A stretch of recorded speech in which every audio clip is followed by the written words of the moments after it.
So Actor Bumbano's approach to social change or social justice is that you've got to engage in a conversation with the people who are most affected by the issue. So whether it's climate change or poverty and inequality, we far too often ignore the voice of those who are actually at the coalface of those problems. And so our approach as Actor Bumbano is to stand in solidarity with those who experience these injustices. When it comes to questions of sexuality and sexual rights and health, sexual and reproductive health and rights, very often it's those who are still grappling with those issues who are often excluded from the conversation, young people. And I think we shared in common with Faith to Action Network and with Bread for the World a concern that those voices were not being heard. Also in faith institutions, you'll find that there's sometimes a disconnect between the authorities or the leadership of those institutions and the congregations that they ostensibly serve. And so together with these two partners,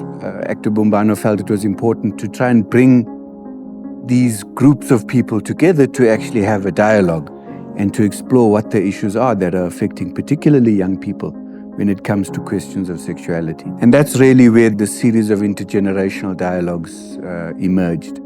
And so far, I think it's been quite a good conversation that's been happening. I think what's come out quite strongly is the commitment by participants who are here and who have been implementing the program in their different dioceses, in their different communities, has been quite a strong commitment to putting at the center of their conversation the dignity of the human being. And I think that's been an eye-opener for me, is both from the side of the young people as well as from faith leaders, is an acknowledgement that we are all created in God's image. And when that is at the core of the conversation, it helps you overcome the kinds of difficult issues and the discriminatory attitudes that might exist within our faith institutions.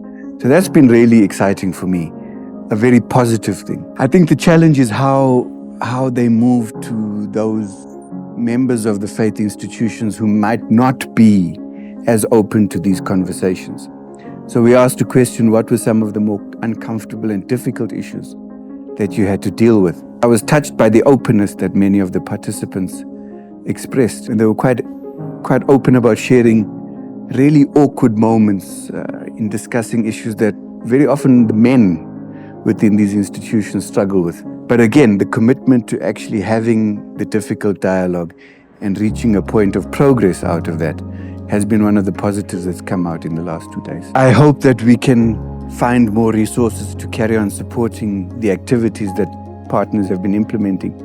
What was also interesting is that many of them said the funding support that we were able to provide coincided with the work they were already doing. So I'm hoping that even though the project comes to an end with the funding in September, I think it is, that the work will continue. For me, the most important thing is that it's the local agency. So it's the local congregations, the local faith institutions, the local associations of young people, the local associations of faith leaders who need to commit to having the dialogue even beyond the scope of this project. And Actor Bumbano will support where we can, together with Faith to Action Network, I think, in ensuring that those conversations happen. The people in this room, I think, generally are quite open to having the conversation.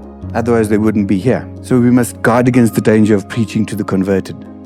So we can have an open conversation about issues of sexuality and gender within this conference setting. How we take that conversation into communities or parts of our community who are resistant to having an open dialogue about these things, that for me is where the real struggle is going to be. And I hope that we can continue working together with the partners who've done so well so far in expanding this program in that way.